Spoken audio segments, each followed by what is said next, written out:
Continuamos con nuestro segundo bloque de Café Chilote. Para quienes nos están sintonizando a través de nuestra radio imagen Chiloé 88.3 en la provincia de Chiloé, en la provincia de Palena y en gran parte de la provincia de Yanquihue. Para quienes nos sintonizan a través de nuestro streaming TV Radio Imagen Castro. Para quienes nos ven por nuestra señal de televisión Ancut Televisión, señal 54 y net, y quienes nos escuchan en nuestra página web www.radioimagenchiloe.cl. Les comento que estamos en nuestra segunda entrevista de la mañana con el diputado de la República del Distrito 25 de la región de Los Lagos, Fidel Espinosa. ¿Cómo estás, Fidel? Muy buenos días. Muy buenos días, Claudio. Gustoso de poder estar por segunda vez en tu programa. Agradecido de la invitación. Fidel, voy a partir al revés de la entrevista que tuve con Manuel José Osandón porque no se lo alcancé a preguntar.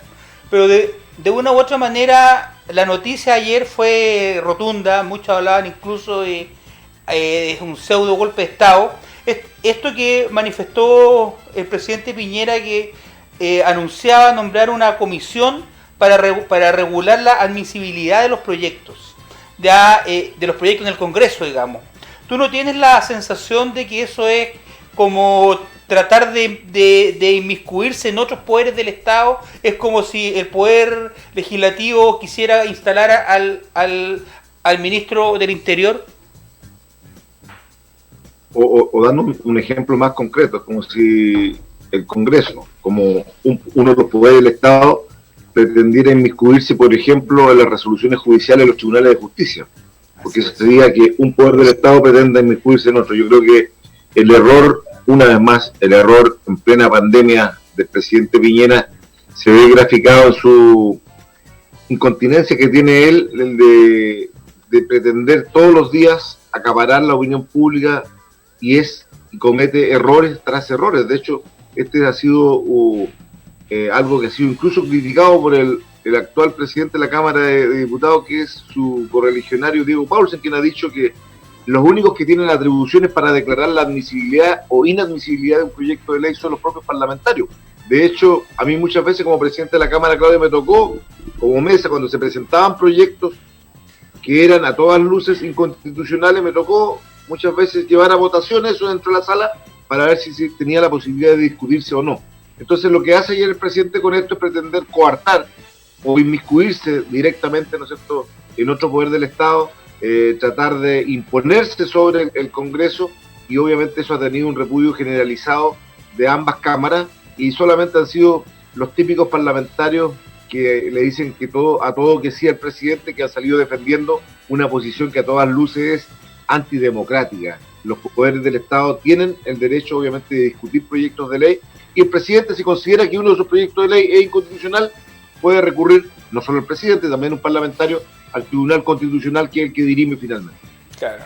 Pero ¿sabes qué, Fidel? Yo tengo la sensación, y esto es una opinión bastante personal, es de que el presidente en su constructo, él como persona, en su forma de ser, en su personalidad, yo tengo la sensación que se siente que es omnipotente y que está por encima de todo el resto del mundo, ya en sus acciones permanentes. Cuando se saca la foto en la Plaza Baqueano, en la Plaza de la Dignidad, es una provocación tremenda. Cuando veíamos este mismo tema del funeral de su tío que tenía COVID, o sea, habían 7.500 personas, hay 7.500 fallecidos por COVID-19 que los familiares no pudieron despedirlo, y él va con cámaras, con video, con músico, abre el féretro, o sea, hace lo que quiere hacer.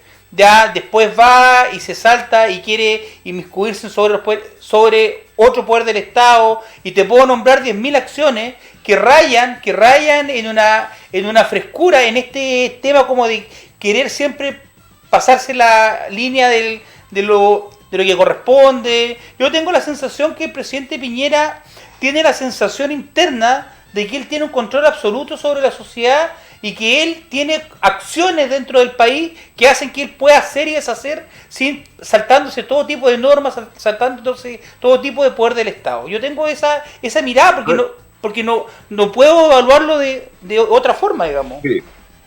Yo tengo una mirada similar, pero yo agregaría algo a lo que usted ha planteado, Claudio. Yo agregaría de que el ego que tiene el presidente es de tal magnitud que lo supera a sí mismo. O sea, tú has nombrado un par de ejemplos, cuando se fue a la plaza, ¿cierto?, De la dignidad. Italia en Plaza de Dignidad en pleno estallido social.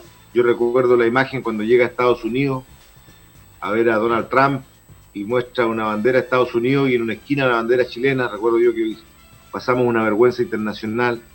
Entonces, más allá de ser crítico y oposición al gobierno, es el propio gobierno a través de su presidente que todos los días expone a su sector político. Pero hay una línea, tú dices, traspasa diariamente las líneas, pero hay una línea que no traspasa nunca, que es la defensa irrestricta a los derechos de los señores empresarios de este país. O sea, de hecho, quiero recordar solamente un dato.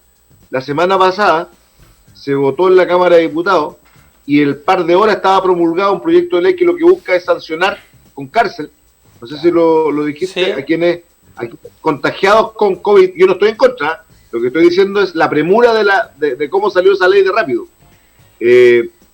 No estoy de acuerdo con que se penalice con cárcel a alguien, ¿no es cierto?, que transgrede una regla sanitaria, 5 años un día, cuando en Chile los corruptos, ¿no es cierto?, cuando son sorprendidos en acto de corrupción, terminan con clases de ética. Clases de ética, claro. Esa es la justicia chilena. Entonces, mira, ese proyecto de ley que sanciona a un eventual contagiado de COVID y que sale a la vía pública, lo sanciona con 5 años de cárcel, lo sacaron en un par de horas. Nosotros lo aprobamos en la Cámara de Diputados y estaba promulgado al par de horas. Fíjate que todavía no quiere promulgar el presidente de la República, y que nos está viendo y escuchando la gente en Chiloé, no quiere promulgar el proyecto que lo que busca es darle un alivio, porque ni siquiera es la solución, un alivio a millones de familias chilenas que no tienen ni para pagar las cuentas de la luz y el agua. Y nosotros aprobamos un proyecto de ley que todavía no quiere promulgar, que quieren declararlo inconstitucional, es más, que lo que busca es prorratear en 12 meses el pago de las cuentas durante estos meses de pandemia, porque la gente hoy día está sufriendo la falta de recursos, la baja de ingresos, producto, ¿no es cierto?, de que muchos de sus empleadores se acogieron a la ley del empleo y eso redujo su salario, en fin, tantas cosas. Entonces, por lo tanto... Al igual, Fidel, que el postnatal de emergencia, ¿no? El postnatal de emergencia. Claro. El postnatal de emergencia, que usted mismo entrevistó, no sé si se lo preguntó a Sandón, pero el mismo Sandón, que es de gobierno, dice que es un proyecto que va a beneficiar a 21.000 personas, ¿no es cierto?, de este país, que puedan tener y puedan acogerse en la eventualidad, ¿no es cierto?, de que tuviesen algún nacimiento en esta fecha que permitiese obviamente aplicar ese postnatal de emergencia, que el gobierno no le quiere dar patrocinio, muy por el contrario, lo que quiere es hacer que ese proyecto no dé la luz y por lo tanto muera en el Parlamento, cuando son proyectos que van en beneficio de la gente. Hoy día lo que más necesitamos, Claudio, son proyectos que vayan en beneficio de la gente, pero tenemos un presidente que quiere declararlos inconstitucionales cuando tocan los intereses de sus amigos, los señores empresarios. O sea, mira, y quiero seguir lo que estás planteando tú al respecto del presidente de la CPC, que se lo plantea al senador Osandón también, respecto a las declaraciones que él hace cuando plantea hace unos días atrás que las ISAPRE no se tocan, las AFP no se tocan, no se le puede aplicar un impuesto a los súper ricos, pero yo veo, porque la reflexión es esta, yo veo al presidente de los grandes empresarios como un pluriministro, porque sale Piñera hablando en una cadena nacional y sale el presidente de la CPC atrás, sale el presidente de la CPC hablando, sale el presidente de la República atrás. O sea, hay un cogobierno de los grandes empresarios también en este país, ¿o no? Pero mira, si usted mismo daba la cifra de personas muertas, yo me recuerdo que cuando usted me entrevistó la primera vez hace un mes atrás, o cerca de un mes, yo le dije que en Chile, y está la grabación, iban a haber más de 7.000 personas muertas. Así es. También lo dije en un programa radial acá en Puerto Montt, y me dijeron de todas las redes sociales que era irresponsable, que no estaba siendo justo con el gobierno. En ese tiempo llevábamos 600, 700 muertos. Y hoy día, los datos estadísticos de especialistas, no de políticos, de especialistas epidemiólogos, señalan de que podríamos llegar a la escalofriante cifra de 21.000 a 23.000 personas fallecidas por COVID en Chile al término de esta pandemia, lo cual es una cifra que supera sobremanera, obviamente, la cifra incluso de naciones que nosotros los veíamos con estupor como estaban teniendo fallecidos diariamente, como Italia, España y otros países. Hoy día... Eso ha sido, justamente quería llegar a eso, Claudio, porque personeros como el señor que usted mencionaba, de la CPC, dijeron en su momento que aquí había que sacrificar vidas humanas en favor de la economía. Claro.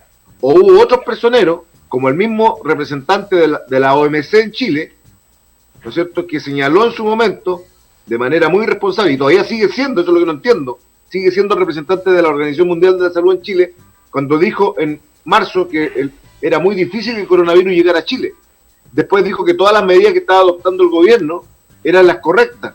Y avaló a Mañalich cuando Mañalich planteaba que estaba recibiendo felicitaciones de todas las partes del mundo. Y mire hoy día en la situación en la cual nos encontramos por no haberse decretado una cuarentena total, como sí lo hicieron países como Colombia y Argentina, que sacrificando sus economías optaron por la vida de las personas, y hoy día, teniendo 50, 60 millones de habitantes, casi el triple que Chile, mire la cantidad de contagiados que tiene. El presidente Fernández planteó que la economía se puede recuperar, pero las vidas de las personas no. Ya, y hoy día tenemos cifras que son extremadamente distintas, disímiles entre Chile y Argentina, particularmente desde el punto de vista de las personas contagiadas y desde el punto de vista de personas fallecidas. Es más fiel, ayer salió una carta del colegio de epidemiólogos, del colegio médico, del colegio ya ni me recuerdo, pero eran como 5 o 6 áreas de la salud que plantean que científicos que plantean que la proyección, si no hay un cambio de estrategia, que plantean que la proyección no son 25.000, son 70.000 personas fallecidas en este país, imagínate. Pero por eso, bajo esa lógica, quiero ir a la siguiente pregunta. Ya el fin de semana nos entregan la cifra gravitante que nos habla de más de 7.600 personas fallecidas en nuestro país por COVID-19, que había estado oculta por lo demás, porque eso no sé si lo conversamos el pasado o no, pero ya es un tema desastroso que te hayan ocultado una cantidad significativa de personas fallecidas. Me recuerdo que eran 2.000 o 2.200 y 31.000 personas que estaban contagiadas, que tampoco las transparentaron hasta que los medios de prensa real, o sea, no los medios de prensa, periodistas como Alejandra Mato, como incluso la ex ministra Elia Molina, de manera permanente y acuciosa manifestaban que había un subregistro. ¿Tú no tienes la sensación que con el cambio de ministro llegó París y muchos dijeron, ¿sabes qué? Esto puede cambiar, se puede modificar, se puede modificar la estrategia? Ya ha pasado una semana y hemos visto cambios desde el punto de vista de cómo se entrega la información, hemos visto de que hoy día salen sentados, antes salían de pie, pero desde el punto de vista de la modificación de la estrategia propiamente tal, de las cuarentenas totales y un sinnúmero de cosas que se le está pidiendo hace mucho tiempo, no se ha hecho absolutamente nada. A ver, yo creo que el cambio ha sido positivo, lo digo con mucha sinceridad. Yo creo que independiente de que los postulados de París, del ministro París, anteriores al cambio de gabinete, era llevarle la línea conductual de todo lo que decía Mañalich, por lo menos él se ha dado cuenta que tiene que dialogar más, que tiene que escuchar más a los alcaldes, a los especialistas, a los científicos, a los que saben, en definitiva, que son los expertos en esta materia para cambiar la estrategia como tú muy bien lo has planteado. Yo creo que París, desde todo punto de vista, es mucho más dialogante, es una persona con la cual tú puedes conversar, no es una persona soberbia, que era la característica esencial que tuvo el sello de la gestión de Mañalich. Claro. Desde ese punto de vista hay que tener esperanza, porque nosotros tenemos que pensar que a París le tiene que ir bien para que a nuestro país, en definitiva, logre aplanar esta curva que va de manera ascendente, teniendo cifras que a todas luces son estratosféricas. Tenemos una cantidad de más de 6.000 personas contagiadas diariamente, que son personas además a las cuales se les practica el PCR, lo cual quiere decir de que hay muchos más contagiados. Tienen que adoptarse medidas, ¿no es cierto?, desde el Ejecutivo, que vayan en esa línea, y las autoridades, y ahí voy a lo primero que me planteaste hace un rato, deben ser las primeras personas que debemos todos dar el ejemplo de no cometer errores que puedan ser mal percibidos por la comunidad. Si 7.000 familias chilenas han tenido que sepultar a sus deudos de una manera tremendamente dolorosa, con un par de minutos para ir al cementerio, con medidas de protocolo tremendamente exigentes, porque así debe ser, no es posible que la familia presidencial goce del privilegio de tener un funeral distinto, porque eso deja una imagen tremendamente distorsionada de lo que realmente se puede hacer. Es lo mismo que yo dije la otra vez, para que no se crea que solamente lo digo porque el presidente es de un color político, pero debe ser para todos. Las autoridades que traspasaron las barreras sanitarias, que tomaron aviones cuando no se debía, estando con exámenes de PCR pendientes, en fin, todos nosotros debemos dar el ejemplo. Yo te lo decía la otra vez, en el caso mío, cuando fue cuarentena en Osorno, yo soy diputado por Osorno y toda la zona de Puerto Vara, el lago Yanquihue, pero yo me confiné y tomé la decisión política de no ir a transgredir la barrera sanitaria de Osorno, porque si a uno lo ven como autoridad ya transgrediendo las barreras sanitarias diarias, deja un mal ejemplo. Y trabajamos desde acá, desde nuestra zona, atendiendo. Nosotros, yo por lo menos mi oficina parlamentaria, Claudio, no ha dejado de atender. Es más, con este tema del ingreso familiar de emergencia, la cantidad de gente que está quedando fuera, la entrega desastrosa de canastas familiares en la región, que ha sido al azar, ni siquiera ha sido un proceso selectivo para decir quiénes son las familias que más lo necesitan. En el mundo rural, no sé si tú has recibido, pero en el mundo rural han entregado canastas familiares a unos poquitos en toda la región, y a las poblaciones que han llegado a repartir entregan a la población completa, no importando si en ese hogar hay una real necesidad o no lo hay. Eso nunca había ocurrido antes en una entrega de beneficios para nuestra gente. Yo no estoy en contra de que se le entregue a las familias, pero tendría que haber sido un proceso mucho más. Aquí lo único que le interesa al gobierno es cumplir con la meta de 2,5 millones de canastas, no importando a quién se le entregue. Y eso es pan para hoy y hambre para mañana, porque en un mes más o 2 meses más, cuando la situación esté más grave, esas familias van a requerir también de apoyo en alimentos, las que verdaderamente están quedando sin empleo y perdieron sus ingresos. Claro, el alcalde Javo el día viernes interpuso una querella criminal contra el presidente de la República, contra el exministro de Salud Mañalich y contra los 2 subsecretarios por las personas que han fallecido en Recoleta. Ayer fue declarado admisible. Hoy día el senador Navarro está presentando otra querella criminal en su región, también por las personas fallecidas, y ya se sentó un precedente de que estas querellas están siendo declaradas admisibles. ¿Cuál es tu visión respecto a que hoy día autoridades, líderes políticos, hoy día estén presentando querellas criminales al respecto de tener la visión de que el gobierno no hizo bien las cosas con respecto al tema de la pandemia?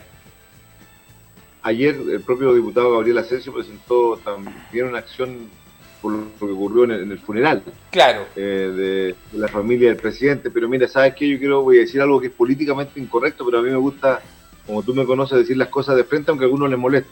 Para mí esas son acciones netamente comunicacionales, porque no tienen y no llegan a ningún puerto. Una cosa es la admisibilidad.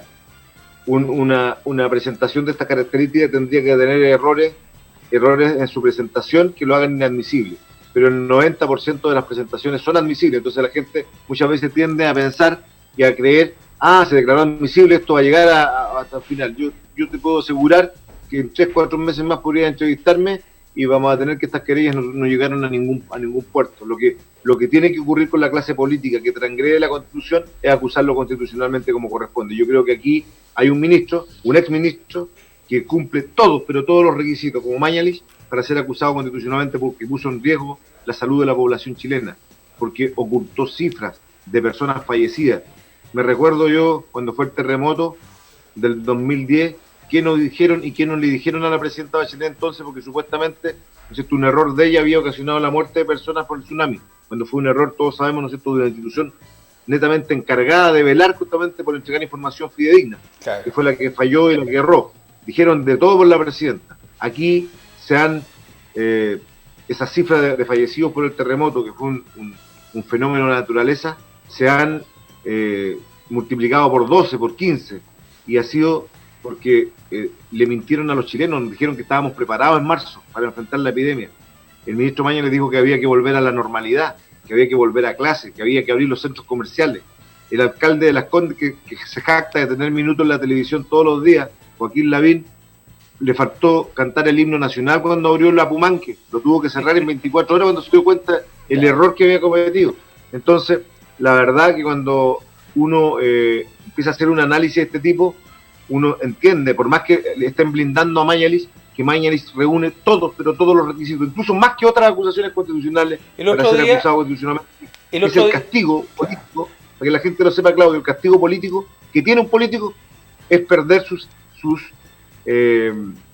facultades, ¿no es cierto?, para poder ejercer cargos públicos por 5 años. Pero bueno, el otro día hubo una carta abierta de del colegio de matronas, de enfermeras, de técnicos paramédicos, pidiéndole a los parlamentarios, lo más probable que tú hayas visto, formalmente que se acuse constitucionalmente a Mañalich. Están las condiciones, como tú dices, cuando se ocultan 31.000 personas, cuando se ocultan 31.000 personas contagiadas para no aumentar la cifra, cuando se ocultan 2.200 personas fallecidas. O sea, más que hablar de errores, que es lo que le planteaba en la entrevista anterior al senador Osandón, estamos hablando de horrores. Ya aquí estamos hablando de vidas de personas, aquí no estamos hablando de un proyecto del FOSI o de generarle más presupuesto a los municipios a través de la Subdere o darle más plata a los municipios de la derecha y no de oposición. Aquí estamos hablando de vidas de personas. Ya, pero de una u otra manera, tú no tienes la sensación de que el gobierno ha actuado de muy mala manera al no escuchar, al no cambiar sus estrategias, porque tú planteas de que París, tú tienes la esperanza y todos queremos ser propositivos y todos entendemos que este tema tiene que ir bien, pero ha transcurrido una semana y no se ha visto un ápice de cambio desde el punto de vista de las estrategias. Yo puedo tener la mirada de que incluye gente, se sienta con actores nuevos, sale con conferencias de prensa con otros, pero desde el punto de vista de lo que importa, que es la modificación de las estrategias, de las cuarentenas totales y otras, no hemos visto ningún atisbo de eso. Bueno, lo dicen los expertos, tú lo decías muy bien recién. Hay cifras que son escalofriantes, como esta de los 70.000, yo espero que nunca se acerque siquiera a esas cifras, porque sería un dolor tremendo para Chile que llegáramos a esas cifras, pero sí los expertos dicen que si no hay un cambio de estrategia, ahora, por eso yo digo, o sea, París lleva una semana. Tenemos que dejarlo trabajar y tenemos que dejar que muestre, ¿no es cierto?, una persona que además tiene una ligazón con las regiones, estuvo en Puerto Montt, trabajó, tengo entendido, en la isla de Chiloé, en el Chao. Que tenga una mirada de región, que escuche a las regiones, que cuando se les pida cuarentena, por ejemplo, hoy día Puerto Montt está viviendo una situación de incremento tremendo del número de casos, y las autoridades de Puerto Montt, desde el alcalde para abajo, están pidiendo que haya cuarentena, se escucha a las regiones, y que no sea una actitud, repito, soberbia y diálogo de sordo como el que se tuvo con Mañalich, que repito, y vuelvo a ratificarlo con todas sus letras, reúne todos los requisitos para ser acusado constitucionalmente. Y ojalá que esa acusación en algún momento prospere cuando corresponda, porque no olvidemos que un exministro tiene 6 meses de plazo para poder ser acusado constitucionalmente. Ahora bien, en lo que planteas tú respecto a la estrategia, la cosa es muy clara. Si no hay un cambio estratégico, lo dicen los especialistas, epidemiólogos, además, grupos de científicos han señalado claramente, ¿no es cierto?, que aquí podemos llegar a cifras tremendamente dolorosas para nuestro país, imágenes que no queremos ver y que las vimos en otros países, de incluso personas, ¿no es cierto?, que estaban fallecidas en bolsas, ¿no es cierto?, en la calle, como ocurrió en Ecuador y otras naciones que no tuvieron una buena estrategia también. No queremos ver esas imágenes para Chile, aunque ya en algunos centros hospitalarios se está viendo la acumulación de cuerpos que son depositados en verdaderos containers para... En container. Se están comprando containers. Para la espera, ¿no es cierto?, de sus familiares. Mira, otra cosa importante, yo no veo un gobierno que los beneficios que nosotros hemos aprobado en la Cámara le lleguen a la gente que verdaderamente le tiene que llegar. Hay mucha gente que está quedando fuera del ingreso familiar de emergencia porque de la noche a la mañana están apareciendo con ingresos que nunca han tenido, Claudio. Eso también tiene que investigarse. Yo se lo planteé al nuevo ministro Monker. No es posible que una persona hace 15 días estaba en el 40% de vulnerabilidad y aparezca hoy día en el 70% o en el 80%, quedando fuera de beneficios reales. Y son miles, son miles. Son miles de personas. O sea, aprobamos un proyecto, el FOGAPE, no sé si tú lo escuchaste, el FOGAPE para ayudar a la pequeña y mediana empresa, y el Cercotec ayer me decía un amigo de Puerto Montt, yo he hecho todos los esfuerzos para no echar a nadie del área de la gastronomía, me decía, yo he hecho todos los esfuerzos para no echar a nadie, y por eso se me ha condenado a no recibir ni un peso, porque me dicen, no, usted, sus disminuciones han sido mínimas de recursos en estos meses, cuando en definitiva a ellos son los que tenemos que apoyar para que no se pierda el empleo. El otro día, una serie de situaciones que hoy día yo no visualizo, va a terminar, yo no visualizo un plan de la autoridad de esta región para el periodo de la post-pandemia, que va a ser lo más fuerte, o sea, qué va a pasar de agosto en adelante, cómo vamos a recuperar a nuestra pequeña y mediana empresa, que es la que genera empleo, es lo que a mí me preocupa, cómo vamos a recuperar el turismo, a los operadores turísticos, porque nuestra región tiene un alto porcentaje que vive de esa actividad, etcétera. Partamos, yo tengo la sensación para que podamos hacer el análisis de lo que planteas tú, que hay que partir desde el inicio. Cuando se baja el primer plan económico y Piñera le transfiere los recursos y la responsabilidad de generar estos créditos a los bancos, ya lo que sucede es de que primero, más que ir a un salvataje de las pymes propiamente tal, van a un salvataje de los bancos, porque el Estado le presta a los bancos plata a tasas de un 0.5% a través del Banco Central, y los bancos terminan prestándole a un 3.5% a las MIPE. Pero ¿sabes qué es lo más triste, Fidel? De que hay un estudio que hizo la ASECH, que es la Asociación de Pequeñas Empresas, ya con más de 1.000 personas que postularon a créditos al azar. A 57 personas los bancos ni siquiera le respondieron. Al 30 y tantos por ciento le dijeron que no, y solamente a un 11% le aprobaron el crédito. Ya, solamente un 11%, o sea, estamos hablando de que el FOGAPE fue un rotundo fracaso. Ya, y ahí es donde uno dice, ¿sabes qué? Todos estos procesos vienen con cuentagotas, o sea, no son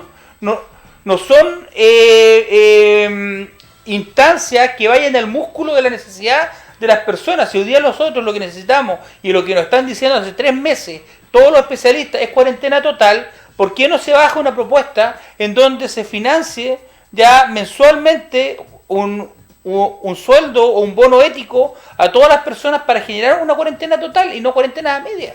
Porque lo que pasa es que estas cuarentenas a media resultan siendo trágicas. ¿Y sabes por qué te lo quiero plantear? Que fue la propuesta que nosotros hicimos el primer día, todos los parlamentarios de oposición, cuando se discutió el ingreso familiar de emergencia, y que tenía un ingreso de 65.000 pesos por familia. Nosotros siempre dijimos que sean 100.000 por familia, no hubiéramos evitado las canastas familiares, que han sido la entrega en su gran mayoría un fracaso.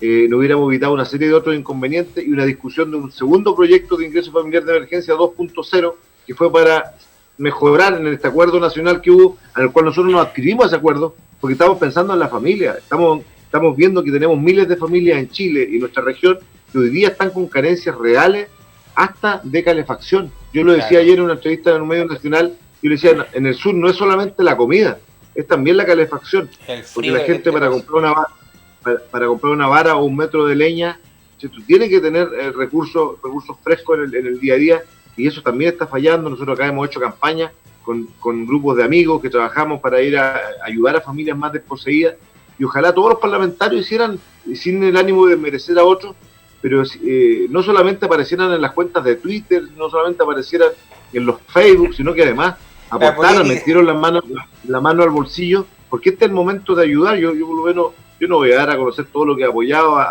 en esta pandemia. Algún día, ¿no es cierto?, la propia comunidad lo reconocerá, pero es el momento que nosotros también pongamos la mano al bolsillo para ayudar. Nosotros hemos estado aquí mismo en la comuna donde yo vivo, aquí en Yanquihue, grupos de compañeros de mi propia colectividad, todos los sábados están haciendo ollas comunes o almuerzos ciudadanos para 150 o 200 personas con recursos absolutamente propios, porque creemos que de una u otra manera hoy día se está viviendo una situación muy particular en el país, en el mundo, pero que está golpeando sobre todo a las familias de la clase media y las familias más vulnerables. Hay un tema, Fidel, que para nosotros como Chilote es súper importante plantearlo, y lo conversaba con 2 concejales de Ancú ayer.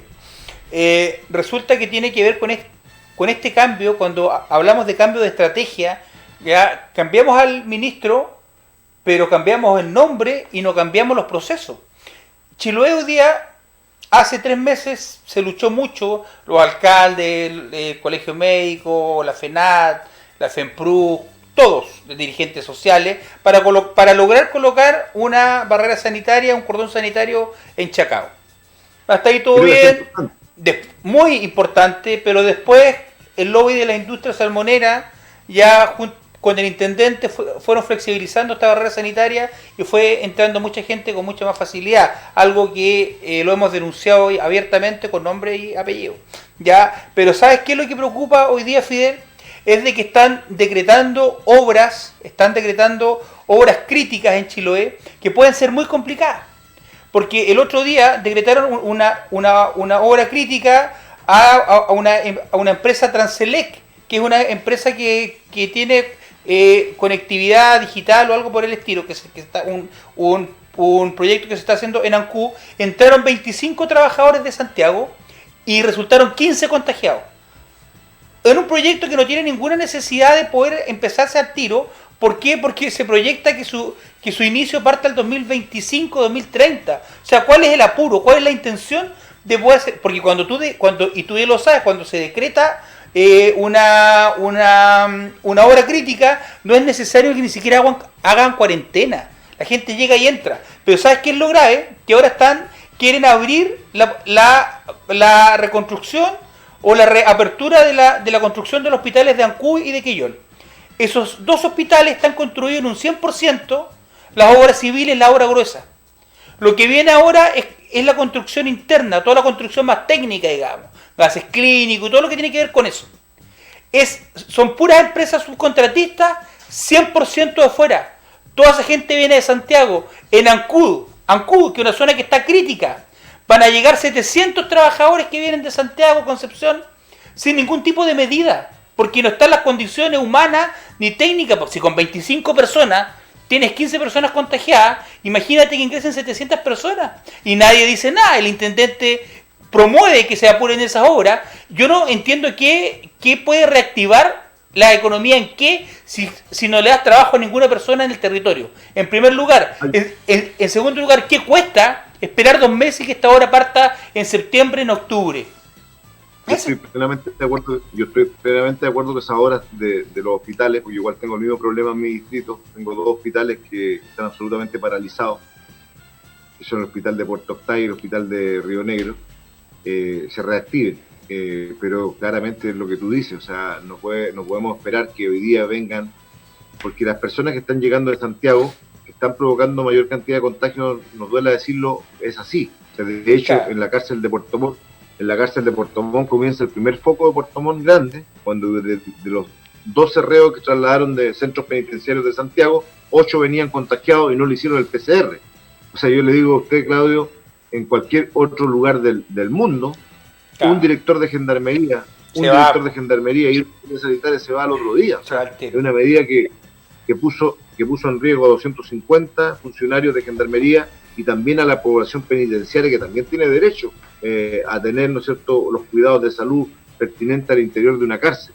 Lo que tú planteas es de una alta exposición. De hecho, en el puente Chacao, no sé si tú sabes, también hay personas contagiadas, lo que tenemos entendido, y hay 2 personas contagiadas que están en esas obras, y yo no sé qué medidas se están tomando para prevenir, pero obviamente que claro que aquí tiene que el gobierno actuar sigilosamente, y no me extraña lo que tú señalabas respecto a la industria salmonera, porque hay muchos empresarios en Chile que han utilizado los permisos de manera fraudulenta para hacer trabajar a su gente, utilizan y sacan salvoconductos falsos, fraudulentos, y eso obviamente es poner en riesgo a la población en una zona en donde si no hubiera existido llamados desde el propio gobierno, desde el propio ministro Mañalich para abajo, a la normalidad, a lo mejor Santiago, con un proceso mucho más fuerte de cuarentena, como lo hizo Bogotá, como lo hizo Cali, Buenos Aires y todos esos países, tendría una cantidad de casos mucho menos.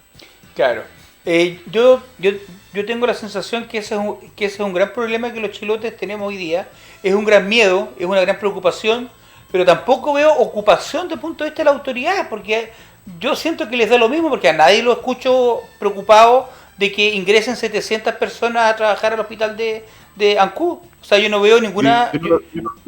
Yo no lo sabía, Claudio, y yo me comprometo, no sé, como diputado, no siendo diputado por Chiloé, pero sí siempre he tenido temas vinculados a ustedes. Yo fui de los primeros, como lo he dicho en cada entrevista, que denuncié a los salmoneros cuando tenían condiciones absolutamente infrahumanas en el tema laboral y también los daños medioambientales. Siempre no he trepidado en denunciar. Voy a preocupar expresamente lo que tú me estás planteando, porque primera información que tengo es esto de que pretendan ahora implementar, ¿no es cierto?, este reinicio de obras cuando tienen que esperar claramente 60, 90 días para que baje la curva ascendente de contagio. Claro. Y evitar, ¿no es cierto?, obviamente que expongamos a una población. Yo estoy seguro que esta barrera sanitaria que tiene Chiloé ha permitido paliar en buena parte el número de contagios en la isla. Si no hubiera existido esa presión ciudadana y no hubiera habido cordón sanitario firme, porque yo diría que es de los más fuertes, porque el que hicieron aquí entre Puerto Montt y Puerto Vara, Claudio, un chiste. Tuvieron como un anuncio tremendo que colocaron un cordón sanitario para entrar a Puerto Montt. Yo te digo, yo voy todos los días a Puerto Montt, nunca me han parado. y a cientos de personas con las cuales converso, nadie lo hacen aleatoriamente. O sea, si pasan cada hora 4.000 autos y se lo hacen a 40 autos, ¿qué efecto tiene eso? O a 100 autos. No tiene ni un efecto. Claro. O sea, la barrera sanitaria, para dar cumplimiento fiel y estricto a lo que buscan, es lo que hicieron, lo que se hizo en Chiloé, donde sí cuesta muchísimo más, a pesar de lo que usted plantea, cuesta muchísimo más entrar a Chiloé, y eso ha facilitado mucho, ha ayudado mucho a que no haya tanto contagio. Yo tengo la sensación de que esta premura de que se reanude la obra dice relación a que lo que le interesa a este gobierno es que el presidente Piñera, antes que se vaya, termine cortando la cinta. Es algo tremendamente grave, porque pierde toda realidad de lo que se está viviendo en este país. O sea, al final del día, ¿qué cuesta esperar 2-3 meses, hacer una negociación con la constructora, que espere 2 o 3 meses más para reanudar la obra, esperando qué va a pasar? Porque Chiloé, como bien dices tú, hoy día tenemos más de 120 personas contagiadas, ya se han recuperado algunos, pero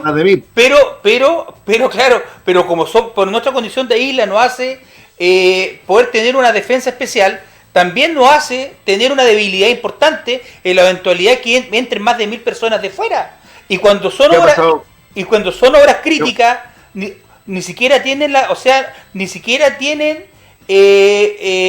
tienen la obligatoriedad de hacer una cuarentena, Fidel. Ese es el tema. ¿Y qué ha pasado en Coyhaique, Aysén, por ejemplo? La cantidad de casos es mínima, porque allí las barreras sanitarias han sido tremendamente estrictas. Y desde ese punto de vista eso demuestra que cuando un territorio, porque muchos dan el ejemplo de Nueva Zelanda, dicen, en Nueva Zelanda no hay casos ya de COVID, claro, pero Nueva Zelanda es tremendamente fácil como país poder evitar, ¿no es cierto?, que lleguen, porque no tiene la cantidad de fronteras que tenemos nosotros como país o nuestras regiones. Claro. Entonces, desde ese punto de vista, obviamente que hay que tener cuidado. Yo comparto plenamente eso, en el sentido de que una cosa es la reactivación económica, que todos vamos a tener que abogar por ella, porque después de esta crisis, los ministerios de Obras Públicas y los ministerios vinculados a la vivienda van a ser los ministerios tremendamente claves para la reactivación y la generación de empleo. Claro. Que en algunas comunas ya ha superado el desempleo del 15%, como la región metropolitana, y por lo tanto, desde ese punto de vista, va a ser necesario y fundamental, Claudio, que estas obras sean reactivadas, pero en su debido momento, cuando no haya peligro para la población. Hoy día debe primar la salud, y este gobierno tiene que cambiar su lógica neoliberal absoluta, que es solamente que se abran los centros comerciales, que se reactive todo eso, porque en definitiva, después este mismo gobierno va a tener que lamentar demostrarle al mundo cifras que nosotros mismos no lo hubiéramos imaginado. Chile, un país que está en el extremo sur del continente latinoamericano, tienen 17, 18 millones de personas que habitan nuestro país, y hoy día tenemos un número de contagios que es realmente espeluznante, preocupante, y que nos debe llamar obviamente a la responsabilidad a todos, partiendo desde el gobierno, y también respecto a lo que decía París, que hay una responsabilidad social, es cierto, pero el error que comete el ministro París en ese sentido es no reconocer que el gobierno ha cometido errores garrafales comunicacionales, que fueron y gatillaron y motivaron el aumento de contagio cuando llamaron a la normalidad. Después hablaron de la gran batalla de Santiago cuando ya estaba desatada la batalla. Entonces, si París no es capaz de reconocer, el ministro nuevo, va a pasar lo que tú dices, que va a ser más de lo mismo. Por eso yo digo que lleva una semana, hay que evaluarlo en un mes más, pero él tiene que cambiar de estrategia y tiene que reconocer que su gobierno ha cometido errores que han facilitado la propagación de este virus, y también reconocer de que hay gente que es irresponsable, pero es la mínima, la que comete estos actos de fiesta o ceremonias religiosas que debemos condenar, porque hoy día hay un peligro inminente de contagio, y la letalidad es tremendamente, a esta altura del año, con características climáticas adversas, es muy peligrosa. Claro, yo tengo la sensación, Fidel, de que es súper importante que nos puedas ayudar como parlamentario, que nos ayudes de verdad como parlamentario, porque aquí hay un tema que ayer yo tuve como entrevistado a un concejal de Ancú. Estuve conversando con un gran dirigente, y la preocupación de ellos es tremenda, porque si con 25 personas que ingresaron habían 15 contagiados, que esos 15 se pasearon por Ancú durante días hasta que fueron detectados con COVID, hoy día van a ir ingresando 700 personas. Hay un tema que es complejo, o sea, ¿qué es lo que... ¿Perdón? ¿Cuáles son los hospitales? ¿Cuáles El, para que yo pueda oficiar hoy día? el ¿Cuáles hospital, son los hospitales? el hospital de Ancud y el hospital de Quellón. Claro, porque uno dice, ¿qué es lo que se busca? ¿Qué es lo que se busca? Ya, y bajo esa lógica es súper importante poder plantear, pues yo creo que esa es una temática y es una preocupación súper importante. Quiero hacerte un par de consultas de la ciudadanía, Fidel. Don Felipe Mancilla pregunta, don Fidel, en la comuna de Yanquihue no hay stock de cajas para ayuda del gobierno. ¿Qué podemos hacer para saber dónde se están entregando? Porque se han repartido millones para la gente y a mucha gente no nos ha llegado. Mire, yo creo que, y no es porque el alcalde sea cercano, el alcalde Angulo ha sido de los alcaldes que ha tratado de lograr imponer una posición distinta al gobierno de esto, de querer llegar a una población. Aquí al alcalde de Yanquihue le dijeron, esta comuna, alcalde, vamos a ir a tal población a entregar 300 cajas de alimentos a toda la población. Y el alcalde le dijo que en esa población habían 40 y tantos funcionarios públicos que no necesitaban la caja de alimentos. Que por lo tanto era una mala medida porque ellos habían realizado un trabajo con las juntas de vecinos, con los dirigentes de la Junta Nacional. Aquí el gobierno omitió la participación de los dirigentes en toda esta entrega, cuando esto debió haber sido con los dirigentes, porque ellos saben dónde están en su Junta de Vecinos los problemas reales, quién realmente lo necesita y quién no. Entonces, ante la pregunta de nuestro amigo, decirle que la Municipalidad de Yanquihue ha seguido, ¿no es cierto?, trabajando, y si hay personas que efectivamente están aún sin la llegada de ayuda, no tienen más que hacer entrega, ¿no es cierto?, de la información a la Dirección de Desarrollo Comunitario, y estoy seguro, ¿no es cierto?, que en un par de días va a estar resuelta la situación, porque aquí, por lo menos, en esta comuna, a diferencia de otras, se ha hecho un buen trabajo de distribución. Fidel, respecto al tema de la entrega de cajas de alimentos, yo tengo una sensación que a lo mejor tú lo puedes compartir conmigo, de que ha habido proselitismo político extremo, que es una visión nacional. Pero cuando uno aterriza a los temas locales, también te puedes dar cuenta de que el abuso de la entrega de estas cajas con una mirada política es tremenda. Ayer conversaba con un concejal de Ancud justamente que me decía, vino una Seremi ya y agarró una dirigente de una junta de vecinos que iba a ser candidata por su partido y andan repartiendo cajas donde sus amigos que no tienen ninguna necesidad, ya, y eso se está dando en muchas partes, ¿ah? Bueno, eso es lo que yo te decía al inicio, porque esto va a ser pan para hoy, hambre para mañana. Han entregado cajas a diestra y siniestra para cumplir con los números. Y no solamente con los números. La región, no, pero para que la región después diga entregamos tanta cantidad de cajas. Acá lo hicieron lo mismo, la gobernadora Yanquihue, de manera absolutamente escandalosa, en cada una de las comunas llamaban a sus operadores políticos de las campañas para decirle a qué poblaciones iban y con ellos encabezando las entregas, por sobre incluso concejales de las comunas y autoridades locales. Yo considero que eso es lamentable, le va a traer costo al gobierno. Fíjate que aquí hay un fallo de la Contraloría, no sé si usted lo sabe, que determina que haber utilizado las plata del 6% es ilegal, es ilegítimo. Eso quería preguntarte, no debieron nunca haber utilizado los recursos destinados al 6% para las organizaciones sociales, para el deporte, seguridad ciudadana y todo lo que esos proyectos conllevan. Hubo una presentación de algunos consejeros regionales y hace un par de días la Contraloría dictaminó eso y por lo tanto el intendente está metido en una situación bastante complicada. Nosotros vamos a hacer una presentación a la justicia si es necesario para que sean restituidos los fondos, porque aquí debieron utilizarse fondos de otro tipo de recortes presupuestarios regionales, pero no haber quitado esos recursos que son tan importantes para las organizaciones sociales en el día a día. Cada año esperan con mucha ansia poder tener algunos pequeños recursos para poder paliar necesidades básicas de su organización. Claro. Pero desde el punto de vista práctico, aparte del recorte del 6%, ¿cuál ha sido el total del recorte presupuestario que se le ha hecho al FNDR en la región de los lagos? ¿Sabes todos esos datos? Desconozco las cifras exactas. Sería irresponsable de mi parte plantear recortes exactos, porque aquí de una u otra manera cuando hay una emergencia en Chile rebrota con mucha fuerza lo que es el proceso absolutamente centralista que tiene este país. Cada vez que hay una emergencia, ocurrió con la marea roja, ¿te acuerdas tú? Así es. Para la marea roja, y esto traspasa a los gobiernos, quiero ser súper justo. Para la marea roja se inyectaron millonarios recursos, pero al final terminaron siendo recursos de la propia región. Cuando Santiago tiene dramas, se ocupan recursos provenientes de cualquier otro fondo, pero no se ocupan los fondos regionales de Santiago. Aquí, cuando fue la marea roja, la erupción del volcán Calbuco, la erupción de Chaitén, siempre terminó la región pagando esas catástrofes. Hoy día está ocurriendo lo mismo en este proceso. Claudito, yo me tengo que retirar, hermano, tengo que irme a la sesión. Vaya yo nomás. Te quiero dar las gracias. Tengo que entrar a la sesión ahora, me están escribiendo ya por interno que necesitan quórum. Así que yo te doy las gracias y cuando guste, me invita. Un abrazo cariñoso, Fidel, y gracias. Y lo otro, quedas con una tarea pendiente para con el pueblo chilote. Ayúdanos con el tema de los hospitales porque es muy complicado. Es más, quiero decirle que mañana usted en su programa va a poder mostrar el oficio que yo voy a ingresar inmediatamente durante el transcurso del día.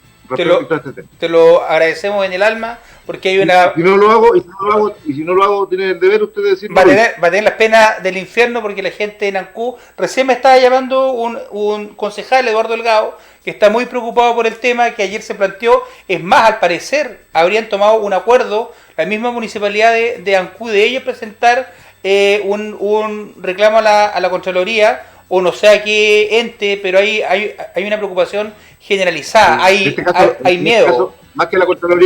En este caso, más que la Contraloría, hay que exigir a la autoridad sanitaria, que está a cargo de todo este tema, de velar porque hayan resguardos absolutos en medidas de este tipo. Claudio, me voy. Un abrazo, cuídate mucho, que te haya muy bien, Fidel. Adiós, éxito. Esa fue la entrevista que tuvimos con el diputado Fidel Espinosa. Vamos a una pausa comercial y volvemos con el alcalde de Kemchi, con el señor Gustavo Lobos.